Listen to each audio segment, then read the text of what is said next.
Så hvis jeg fortalte dig, at du om 12, 16, 18 måneder kunne have en forretning, som profiterer plus 200.000 kroner hver evig eneste måned, også selvom du er 18, 19, 20 år gammel, relativt ung, jamen vil du så gøre absolut alt, der skulle til, smide alt på bordet for at opnå den her succes. Det var det, jeg gjorde dengang, at jeg ligesom startede min forretning for, det må være cirka en 16-18 måneder siden. I dag, der driver jeg mit eget agency, som profiterer over 1 million kroner hver evig eneste år. Og i dag, der kommer jeg egentlig bare til at nævne hele sandheden, også lidt i forhold til min egen rejse, hvad det var, jeg ligesom gjorde for at opbygge den her forretning, men egentlig også, hvad det kræver. Fordi de fleste, de vil rigtig gerne have succes, men de vil ikke rigtig gøre det, som kræver den her.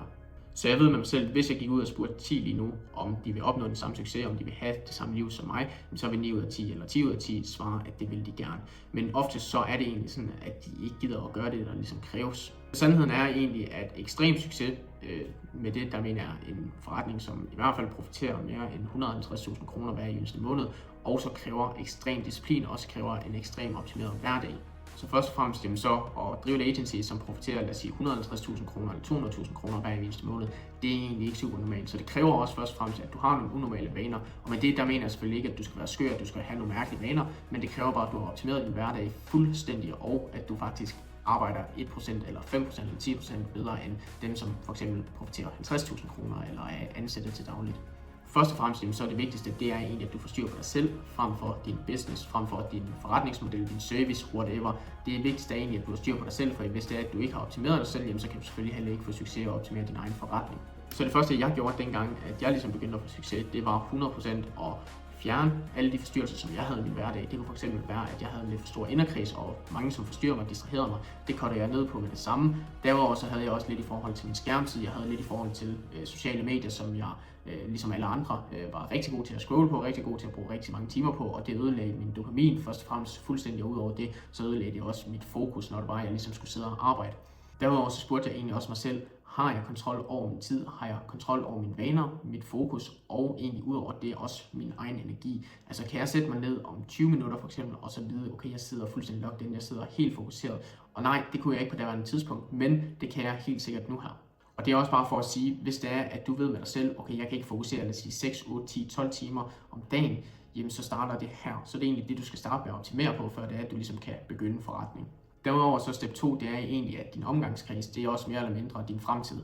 Og med det der mener jeg egentlig, at hvis du har en forkert omkreds, som ikke vil det samme, som du selv vil, lad os sige, at du har nogle mål, som du har sat dig, og du vil længere end dem i livet, jamen så kommer de 100% til at forstyrre dig, fordi de netop ikke vil det samme. Derudover jamen, så step 3, det er egentlig, at jeg vil optimere min tid brutalt, altså gøre alt, hvad jeg kan for at optimere min tid. Så det kunne for eksempel være, at du starter med at track, hvad du bruger tid på først og fremmest. Det kunne være, at du bruger sindssygt lang tid på sociale medier. Det kunne være, at du bruger alt for lang tid med dine venner, som forstyrrer dig.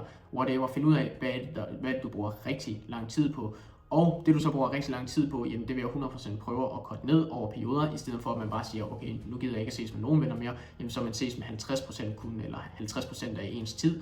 Eller hvis du scroller sociale medier, at du så smider en adblocker på. Jeg har personligt selv en adblocker på fra 8 til 15. Jeg har også en telefon, som jeg ikke rører, som ligger under min hovedpude, hvor der jeg ligesom kan se de her sociale medier. Og det bruger jeg kun hver eneste aften, så det kunne fx være en time, jeg har sat af, eller 2 timer. Og det er egentlig også bare for at sige, hvis det er, at du tænker derude, okay, jeg kan sagtens undvære sociale medier, efter du har brugt det 5-6 timer hver eneste dag, så kan jeg lige så godt garantere dig for, at jo, det kan du helt sikkert første uge eller de første 2 uger, men derefter så vil du begynde at gå tilbage til gamle vaner. Så opbyg noget.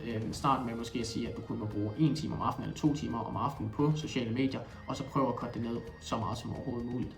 Og step 4, det er egentlig også lidt tilbage i forhold til de her sociale medier, jamen så vil jeg fuldstændig næsten stoppe med at se short form content, så det kunne være TikToks, du sidder og scroller, det kunne være Instagram Reels, whatever, så vil jeg hellere smide det over til noget long term, så det kunne for eksempel være, at du ser noget YouTube, som er lidt længere videoer, du ser noget Netflix, du ser serier, fodboldkampe, sport, et eller andet, eller lytter til podcast, eller for eksempel begynder at læse en bog, det vil jeg 100% anbefale folk derude at gøre. Der så step 5, det er egentlig, at jeg vil finde nogle faste daglige rutiner, som gør, at din krop egentlig mere eller mindre kan finde sig til rette i din hverdag. Så det kunne fx være, at du vælger at sige, at jeg står op mere eller mindre på samme tidspunkt. Selvfølgelig så vil der altid være forskel på hverdag og weekend.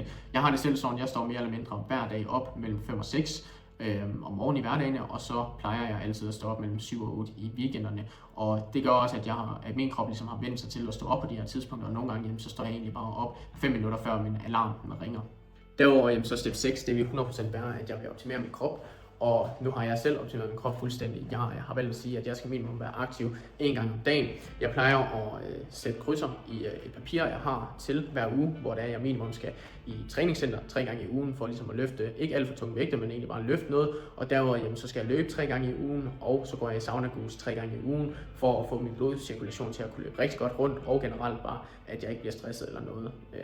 Derudover så i forhold til kosten, så vil jeg også tænke på, okay, hvad er det, man laver? Hvis det er en forretning, du for eksempel vil drive, jamen så hvad er det, der gør, at du kan fokusere x antal timer hver eneste dag? For mig, der har jeg sådan, jeg faster altid indtil kl. 11-12 stykker, fordi jeg ved, hvis jeg putter noget i min krop om morgenen, som ødelægger mig, jamen så ødelægger det også 100% min fokus. Så jeg vælger egentlig at sige, at jeg faster til 11-12, og det er bare noget, jeg venter mig til. Og så her til frokost, jamen, så får jeg altid proteinrigt måltid, som egentlig gør, at jeg ikke taber noget fokus op ad dagen. Og det er selvfølgelig lige vigtigt at understrege for mig, at det her det er kun, hvis det vil være i de her top 1%, hvis det er, fordi man behøver ikke en optimeret eller struktureret hverdag for at omsætte eller profitere 25-30-35.000 kroner, netop fordi, at det er sindssygt normalt at tjene de her penge. Men hvis det er, at du bare vil op og tjene de her 75, 100, 150.000 kroner, 200.000 kroner hver evig eneste måned, så kræver det også bare, at du er en lille smule unormal, eller i hvert fald, at du optimerer de ting, som dem, der for eksempel tjener 25-30.000 kroner, ikke gør.